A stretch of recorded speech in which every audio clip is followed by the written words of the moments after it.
মেসিও কি ফাউল করেন? আলজেরিয়ার বিপক্ষের ম্যাচে পেছন থেকে আইসা মেন্ডির পায়ের পেছনের অংশে মেসির বুট স্টার্টের আঘাত লাগলে মেন্ডি মাটিতে লুটিয়ে পড়েন।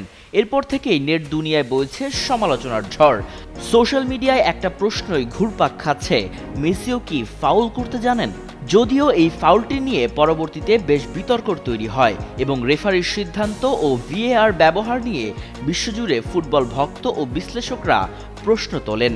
অনেকেই মনে করছেন এই ঘটনায় মেসিকে লাল কিংবা ন্যূনতম হলুদ কার্ড দেখানো উচিত ছিল।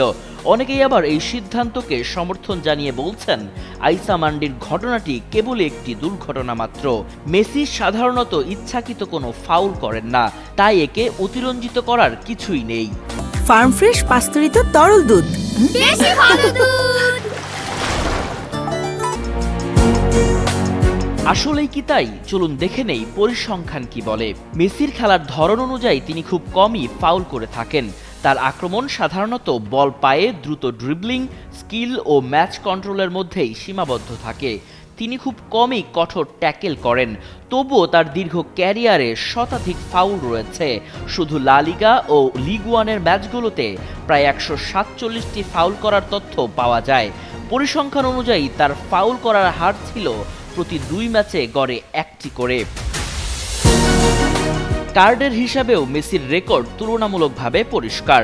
ক্যারিয়ারে তিনি সব প্রতিযোগিতা মিলিয়ে প্রায় 108টি হলুদ কার্ড দেখেছেন, যার মধ্যে 210 ম্যাচে মাত্র 15টি আর্জেন্টিনার জাতীয় দলের হয়ে। অন্যদিকে পুরো ক্যারিয়ারে মেসি মাত্র 3 বার লাল কার্ড দেখে মাঠ ছেড়েছেন। তার প্রথমটি দেখেছিলেন দেশের হয়েই তার অভিষেক ম্যাচে হাঙ্গেরির বিপক্ষে 2005 সালে। পরেরটি দেখেছিলেন এর প্রায় 14 বছর পর 2019 সালে কোপা আমেরিকার ম্যাচে চিলির বিপক্ষে। তার সবচেয়ে আলোচিত লাল কার্ডটা আসে 2021 সালে স্প্যানিশ সুপার কাপের ফাইনালে অ্যাথলেটিক বিলবাওয়ের বিপক্ষে।